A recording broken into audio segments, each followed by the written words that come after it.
Hello and welcome. I'm getting a live going here with my buddy named Jack, who I'm about to invite in. Let's get him a second here to come in.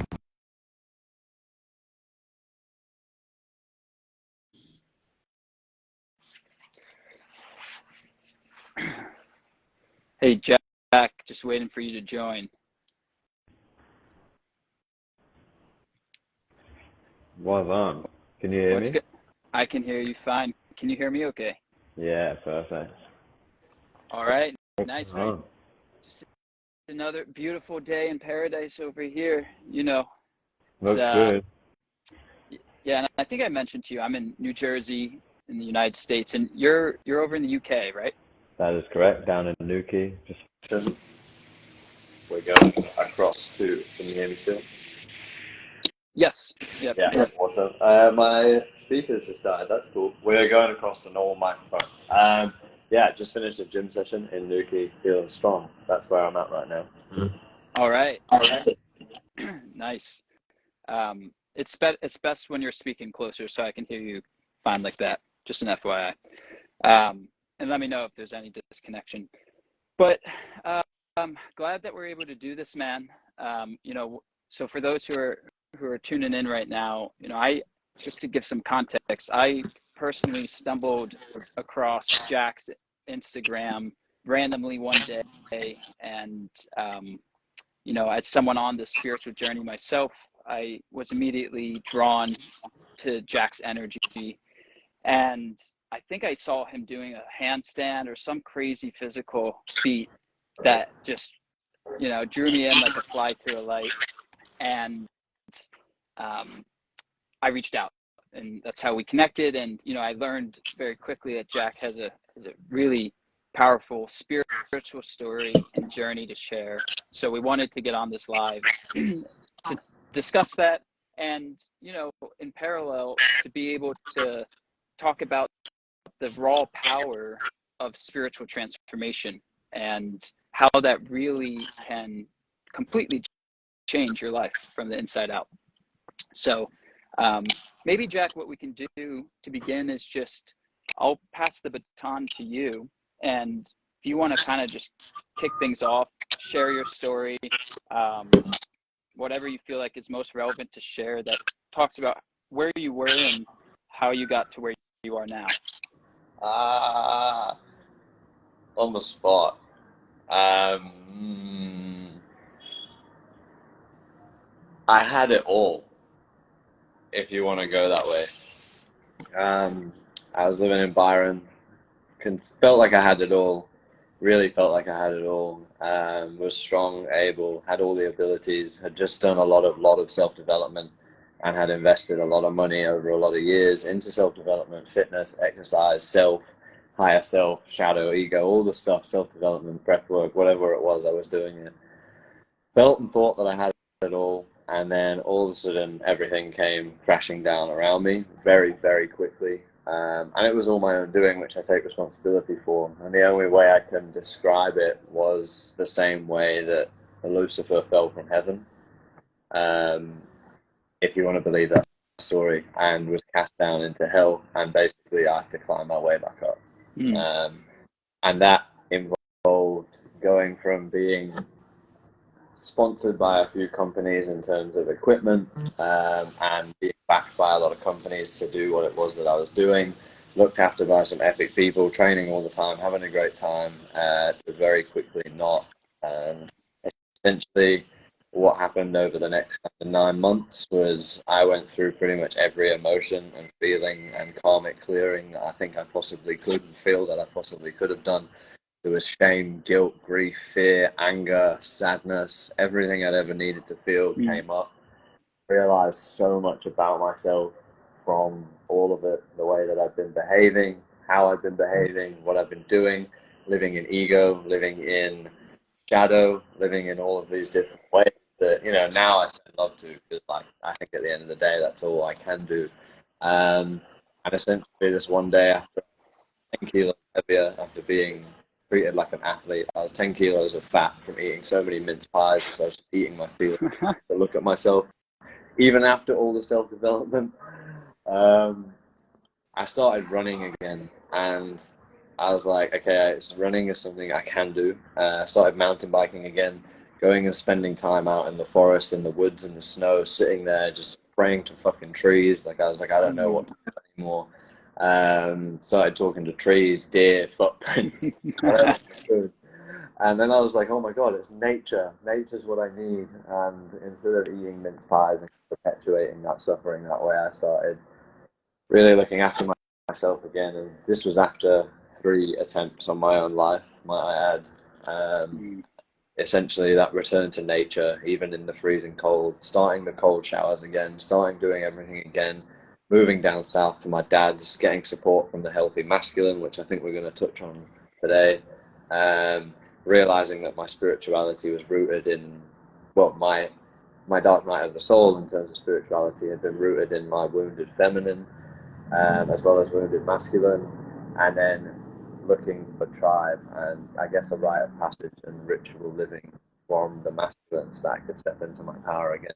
And essentially how it started was I went to a church and there was all these prayers, and it was an old school church, like really old Church of England church in my hometown, and there was all these prayers, and I actually realized that there was all these people suffering and it wasn't just me. So I cast a prayer into the little prayer pile and I said a prayer for everybody else. At that point I felt compassion, which is something I'd felt before, and that was the point when I was like, wow, a lot of people are out there suffering needlessly and they don't need to be, and I am as well, and it's because of the way I was reacting to society, and that's what got me to where I was, and I think a lot of other people were. So from that prayer, everything started picking back up again, and I started just taking responsibility, running challenges. I made a covenant with God one day when I was running. I said, like, hey, you're a man, woman, I don't know what you are. You're around me. I felt you before. I felt the Holy Spirit. Please, whatever it is I can do for you, just guide me through it. Do it to help your people and help myself at the same time. And literally, I think a day after, my friend rang me who knew what I was going through, and he was in Australia, said, hey bro, I'm running this 555 challenge again, which is 5 kilometers every 5 hours for 5 days straight, so you don't really sleep, you just run.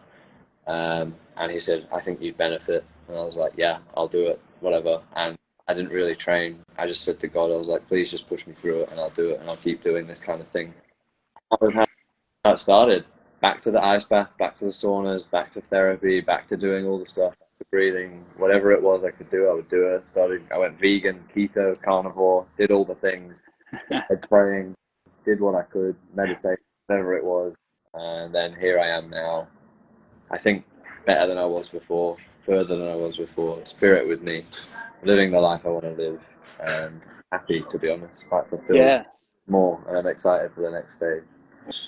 Wow, that's such a powerful story, man. And I think one that is so relatable to so many people in the world today. When you talk about the process of ego development, in which you believe you had it all, you think you had it all, and that's something I really resonate with too, right? Because it's on the level of mind. It's a thought and nothing more. It's a belief, and you grow up with those beliefs, and when you're doing well and you're getting, the good grades, you're getting the good jobs, you're making the good money, you're getting the reputation and status, you're getting the girls, you're getting everything is working, the dream stays intact. But when those things start to collapse and one by one those things that you identified with start to dissolve, which they must because they're a form, who are you then, right? And that's what happens and is happening more and more in the world today, which is, who are you when everything you think you were or think you are is gone, disappears overnight? That is so the exact language that you're using to describe that. Think. Like everything that you think you are, like mind. Like it, to me, feeling resides in the soul. And when I had nothing, and I started redesigning myself from ground zero again, which is now me living in a tent as close to nature as I can in a bell tent. This feels right. Like, it's not like oh, I think I should be doing this. It's like, nah, it feels like I should definitely be doing this. It's as close to nature and God as I can be. So yeah, I completely resonate with that. It was, for me, it was, who am I when I have nothing? Yeah. And I went with nothing for about a month, like not that long ago, just because I feel like God was like, this is who you are with nothing. Right. And made me almost go through that to know what it feels like to be the lowest of the low, if you want to look at it like that. And I felt it, and I felt all the emotions in with it. And I chose not to give up. I kept running challenges even when I had nothing. I kept doing crazy things even when I had nothing. And it was more to just prove to myself that if it ever happened again, at least I'd have my core values to fall onto. Right. Yep, exactly. And, one thing that I just want to touch on and kind of point to is, I think what the crux of this conversation really is when you are in the disconnected state, which is what I would describe as the state that's not in connection with the higher power, the higher self, God, this pure frequency of self.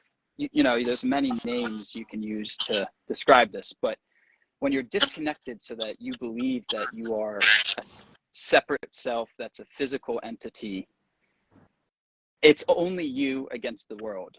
And while you may believe it's a state of self-reliance and strength, it's actually one of the most disempowered, weak states that a man can reside in.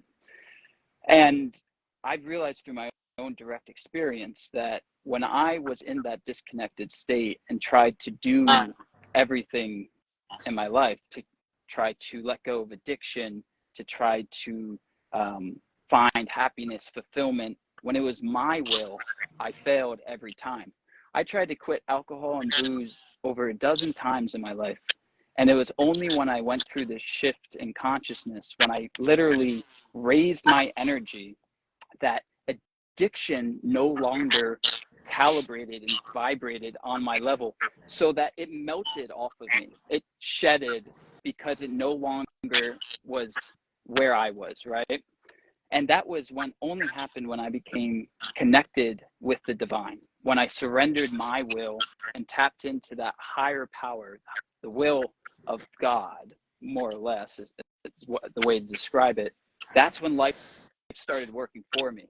And that's what I feel is the truly empowered state.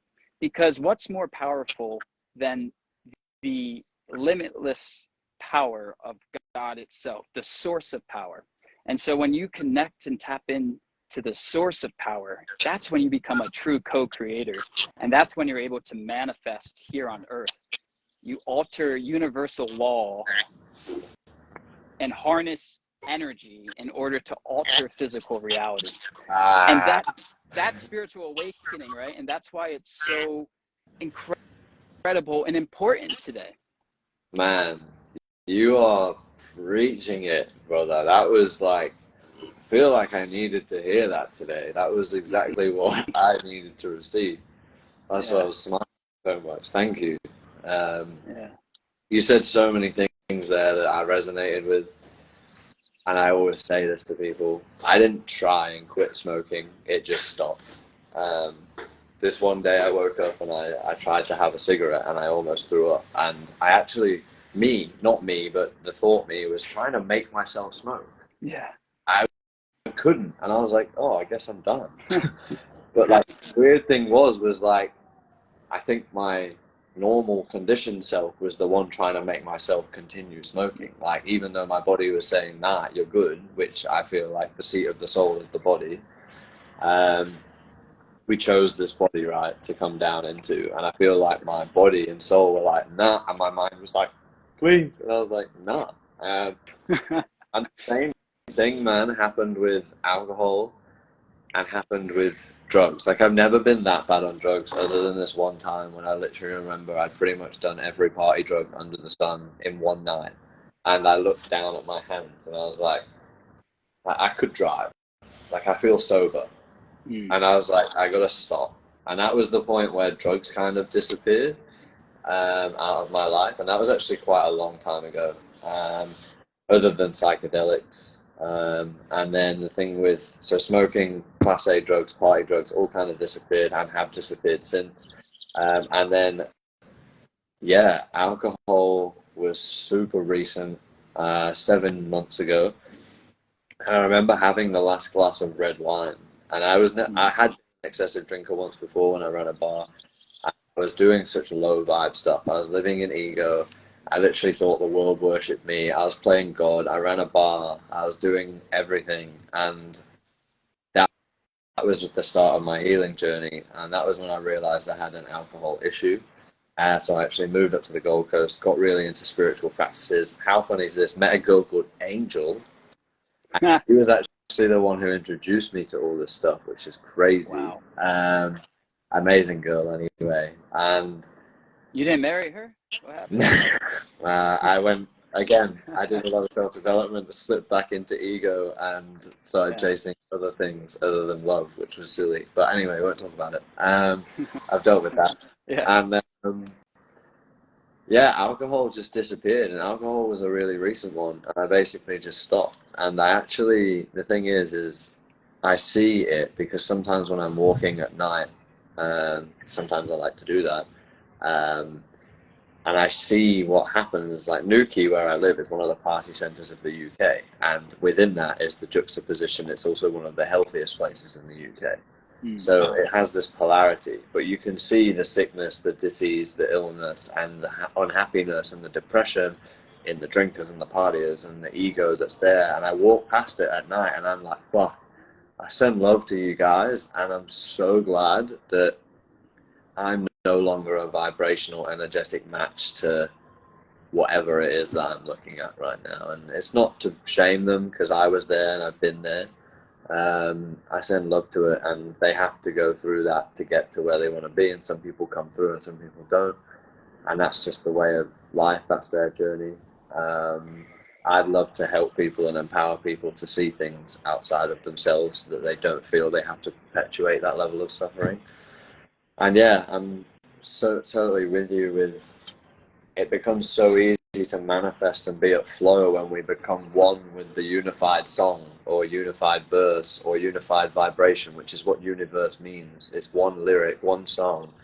And once we tune closer and closer to that one frequency, everything just flows. And I think that's the flow state that a lot of people talk about, is things just gravitate towards us because of the work that we're doing. And whilst we may not be perfect, like I'm far from it, man. Like I so much ego, so much shadow, things that I have to consciously choose daily between.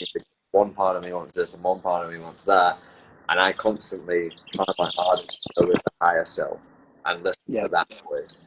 And I think the thing with the universe, and feel the thing with the universe, is that if it sees that there's an attempt at following the law of inspired action, if it sees that there is intention and inspired action towards the higher self, it will reward us in massive dividends, like, because it sees we're trying, and it will present us with these options of like, okay, you can either choose to go back or you can choose to keep going.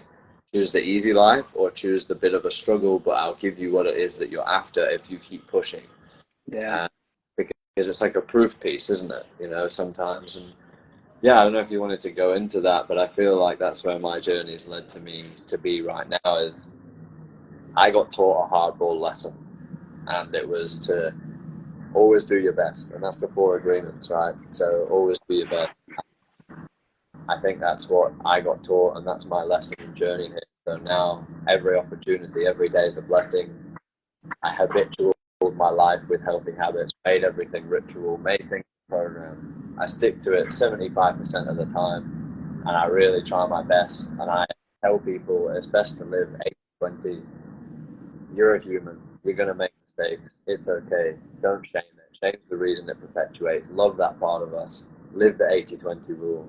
See how you go, and you'll get predominantly so much better, so much quicker if you just do that. live by the four agreement. Yes, yes. And I think what you're touching on is a really important point, Jack, in terms of, when you get to this point in the journey where you're now growing in consciousness, you're aware of awareness and you're growing in awareness, to be careful not to step into spiritual ego, and or if you do, to see it as such and to continue to shine the light of awareness on that, which will serve to further dissolve the remaining ego that you carry within you, that continues to reside. Because I'm like you as well. I feel the same way. Like, I know that I have, and by the way, is there an echo going on? Okay, it's just in myself. But I know that I carry a lot of conditioning that is still in me. I'm not someone that feels I'm an enlightened being or fully awakened or some, walking on water guy.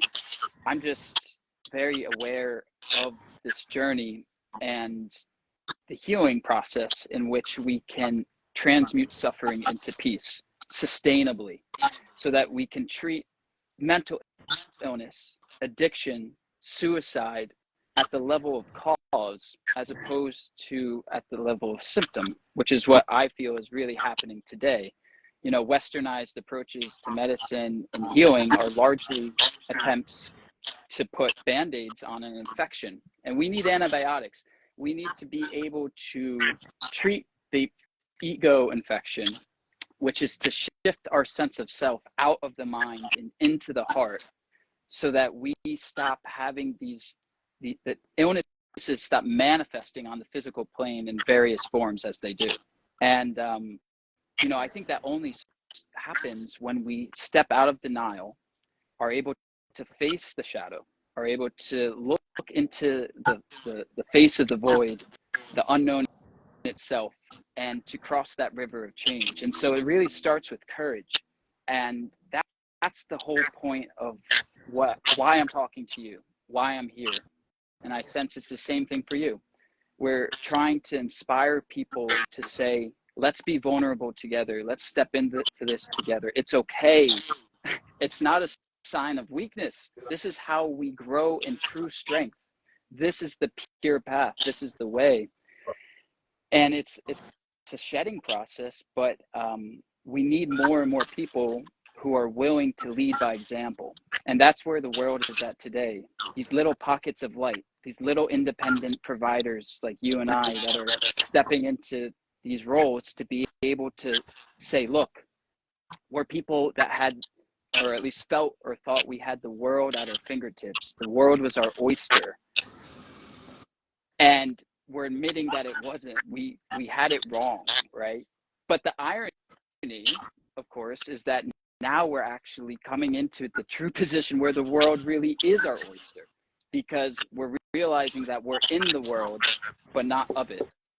And so we realize we're spiritual beings having a human experience, and that really allows us to come into true power. And that's why the purpose of this talk, and why I called it a conversation on the raw power of spiritual transformation, because that's what I feel like this is. I've never felt more alive in my life. I've never felt more connected and in tune with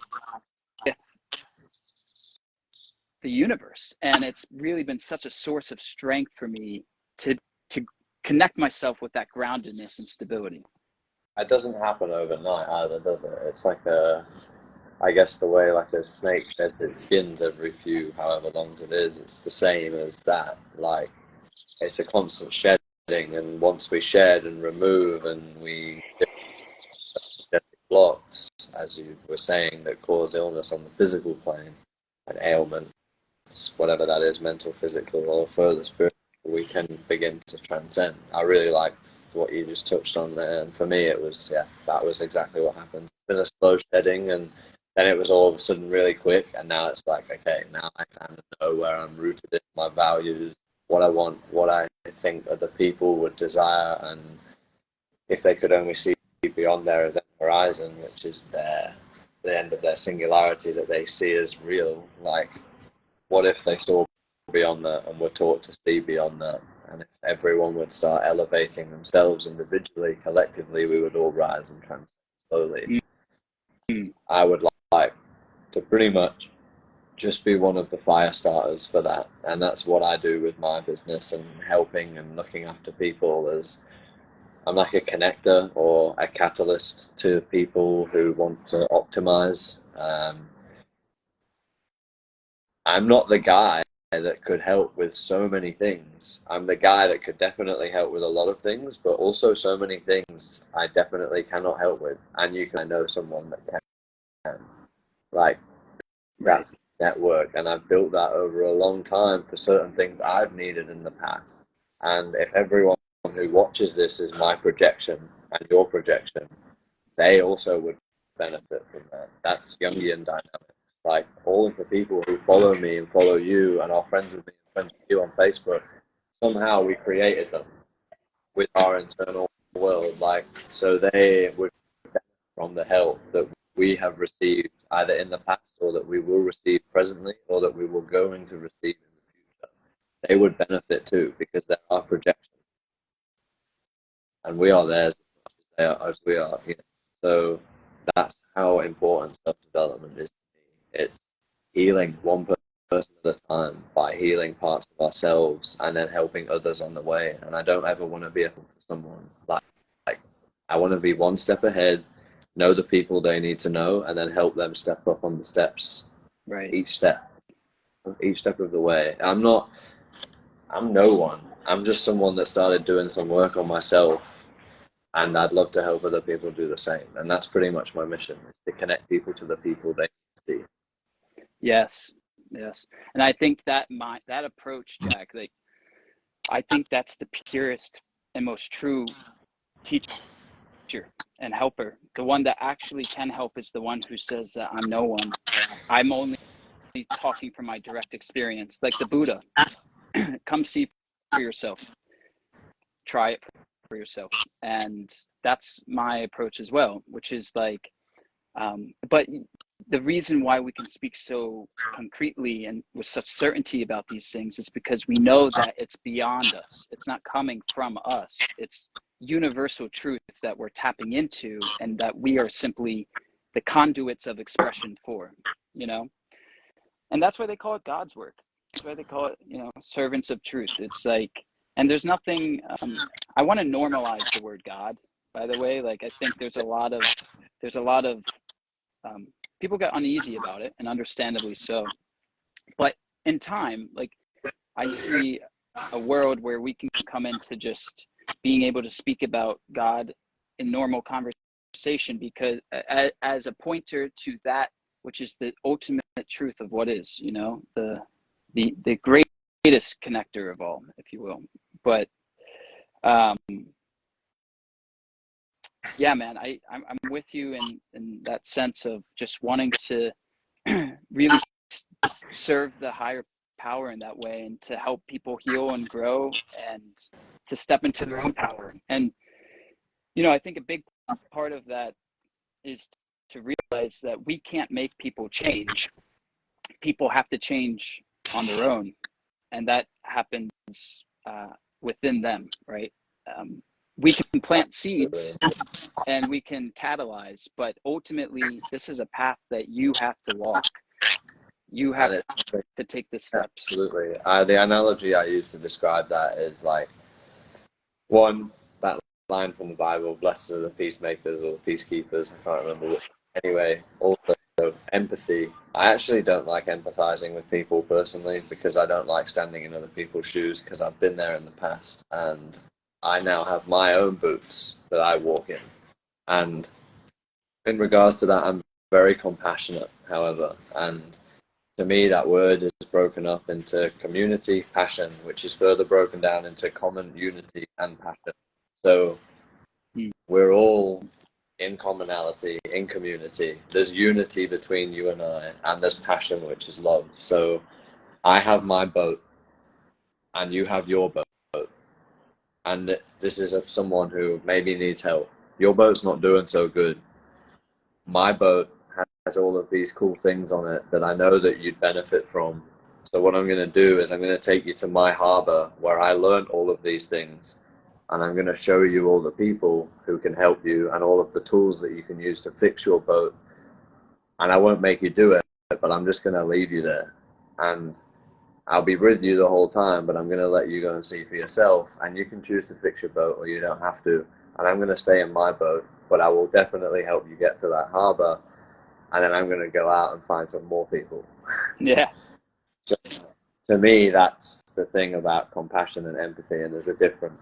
So I really like that you just brought that up into conversation, that we can't make people change. It is a choice. It becomes a choice, but also rather than shouting it's a choice from the rooftop, I would rather help empower people to see that it is a choice, and the choice is to put in the hard yards, become better, more conscious, more aware of themselves and self and the seat of the soul, and that there's so many ways to do it. It's ridiculous. We're in the information that has both cons and good parts to it, and still you can choose to do whatever it is you want, and whether you choose negative energy, that's your journey. I still love people for it. It's just one of those things. I do still believe though that everything is a choice based on ego's intentions, the power of the higher self. We can choose to make certain choices which will benefit or destroy us. So that's essentially the hard line of it for me, is everything's a choice. And even though I won't just shout on the rooftop, I'll help you find the people that can help you make better choices. Everything is a choice. Yeah.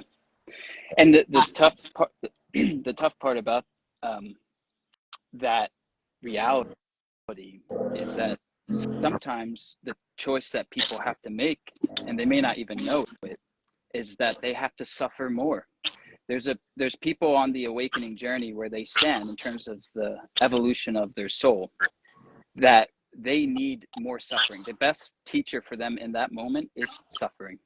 And that's how it was for me for a long time, which was that I needed to suffer to ultimately realize I don't need to suffer. And that's the paradox of truth, right? And Law of polarity.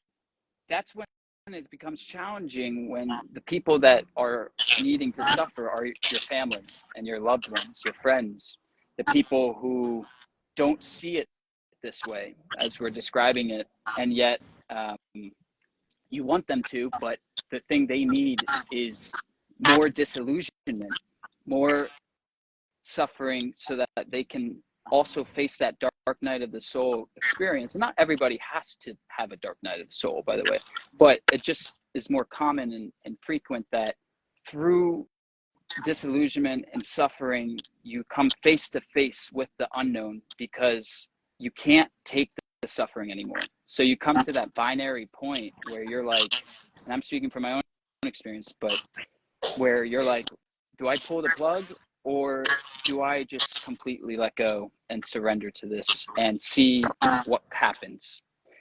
And that's where it's like, why does that happen? What is it that makes somebody wake up and someone else decide that, they're just going to give up? I think that has to do with the unseen forces of karma and the things we don't know coming into this incarnation that we brought with us, energetically speaking, from past lives. Ancestrally, and yeah, 100%. Yeah. There's bigness in that. Like, ancestral trauma is huge. I won't go into it much, but I agree, because I've done past life regressions, and every past life I've ever had, there's been a choice to be made. And the last one that I did was me as a knight of King Arthur's, and I had to choose between my value, freedom, and letting a prisoner go. And if I didn't let the prisoner go, I would have conflicted my values. And if I did let the prisoner go, there's a high chance I could have been done for high treason. And I actually made the conscious decision to let the prisoner go in that past life. And that was the most recent one that I've had. Wow. And that was huge for me when I realized that, because in that moment I took off my helmet in the past life, took off the chainmail, and chose my own values over that of the king, um, which was huge. So that was a very emotional past life. So in my Yeah. lives, and I've done others, but in my past lives, there's always been a choice between following the system and the agenda or choosing my own values. And I feel like in this life, that's exactly what I'm doing. So karmically, I think I was a lot playing to the wills of the system, and I needed a dark night of the soul again to further cement my disillusionment, distrust of the system and the standard American lifestyle, the standard American diet, the standard American whatever that's pervaded our world and continues to. So I got to have that dark night of the soul, and I'm very happy and grateful that I did, though it sucked. Um, Fear doesn't exist as much in my life anymore as it did before, because there's only so scared I can really be now after what I experienced of being that close to death. Yeah. Uh, and it is really false evidence appearing real, if you want to break it down. Yeah. Yeah, for me, fear doesn't exist as much as it did anymore. The feelings of shame and guilt were huge for me in the shadow, and that was one of the big ones that I let go of. And I send my heart out to people who are suffering from shame and guilt. Um, Again, although before we talked about addictions, used to be mad addicted to porn. The vibrational frequency of that for me was shame and guilt. And shame and guilt no longer come into my life anymore in the way that they did. And it was actually not that long ago I tried to watch it, and the amount of shame and guilt that I felt was humongous. And I lived in that for what, 10 years? Wow. 12 years maybe, Yeah. watching it as a kid and growing up. And if I was vibrating at that frequency, that felt shit. I'm not gonna, that felt really bad. And like, now I send love to it because it was obviously a wounded part of the shadow looking for some form of love of whatever it was. And now I do it in a pleasure practice and ritualistically, and I actually spend time with my body when I'm doing that because it's a spiritual experience, not like a wham bam thank you man, watch porn twice a day. So anyway, getting back to it, shame, guilt, fear, no longer as big emotions for me because I feel like I've integrated them in quite a huge way. Um, as well as that, grief was a huge one for me. Growing up, a lot of people died in my life very young. And that was a big one. I moved through a lot of that because I basically got to grieve the death of my ego. uh, Mm. and I don't think that people should completely kill their ego, because ego is that driver sometimes that can get us off our butt that says, hey, you want more and you're worthy of more. I think that we should integrate ego. And I think that for me, yeah, Yeah. I grieved the loss of my ego quite massively for a long time. And that was when I let a little bit of it back in a more integrated form so that I could leverage it for the positivity that it brings, not the negativity that it brought. Uh, yeah, so fear, guilt, shame, grief. Anger can still be quite a big one. I try and transmute it to passion Yeah. because it's still red. And sadness. Uh, Sadness was huge to move through, but sadness doesn't get me as much anymore. And these are just all major emotions that I've moved through. Um, Yeah. Well, Also look. vibration completely. So yeah, I just want everyone to know that everyone has emotions, everybody feels, everybody hurts, everybody's got stuff, and I just want to know that you can connect to people that can help. Yeah, and look how you've been working through those, as I have too, in terms of releasing that trapped energy and being able to let go and to become the witnessing presence, which is awareness, so that you can actually talk about it. And I think it's so interesting to take what you just said and see how that points as evidence to the progression you've made on the awakening journey, which really I'm saying is the growth of your awareness. Um, when you were watching porn, as an example, right back, that to call it a 10-year addiction, and you didn't really know the amount of shame and guilt that you were swimming in through that until you came back to it now to just feel and experience that. It's like when you're less advanced from a soul perspective on the awakening journey, you don't know you're suffering. That's like the most unconscious state, is when you're not aware that you're even suffering. It's normal. And it's like that situation where you're banging your head on the wall, and only when you stop banging on your head on the wall do you realize that you've been banging your head on the wall for this whole time, and that you're actually hurting, you're actually in pain. So becoming aware of your suffering is actually evidence of growth of consciousness, when prior was unawareness to the suffering. And so that's where you have this paradox of as you lead up to the dark night of the soul, where you become more and more aware that you're suffering, and you feel that, you experience that, to the point where suffering becomes intolerable, so that you have to let go of the suffering entity, which is the ego. There's only one more thing to do, and that's turn the light switch on. Yeah, right. So, I mean, I just think that that's a really powerful story you shared, that really highlights that point of, like, you can see how far you've come. It feels it, man. Like, You know? I feel so much different, and I notice myself in myself, and I notice things so much more, and I'm very hyper self-aware. Sometimes I wish I could turn it off. And I'm very glad that it's something that sticks by me, and I always ask for guidance. So that's one thing as well I would like to leave people on later, whenever that is always ask for help. Like, there's nothing wrong in asking for help. Asking for help is divinely powerful. I've got people walking past. One sec. It's okay. Asking for help is one of the highest forms of self-love that there is. Yeah. Because that sends a reverberating message to the deepest part of self, inner child, ego, wounded, whatever, higher self, that I am worthy. Yeah. People's ability to ask for help is completely associated with their ability to feel self-worth. Like, they go hand in hand. If I don't feel worthy, I'm not going to ask for help. Like, it's one of the biggest things to feel is worthiness. And in that, discipline is one of the highest forms of self-love. Asking for help is one of the highest forms of self-love, because it proves worthiness. I can't say anything else on that. It's like they go hand in hand. And when that asking is, in the form of asking the higher self, the higher power, right? And it's tied to that surrender of your own personal will, in terms of instead realizing and recognizing that the true power and true help is coming from beyond you, as the little you, and that's what fuels you with self-confidence. That's why I say true self-confidence is having no doubt in your mind, because there is no mind to doubt.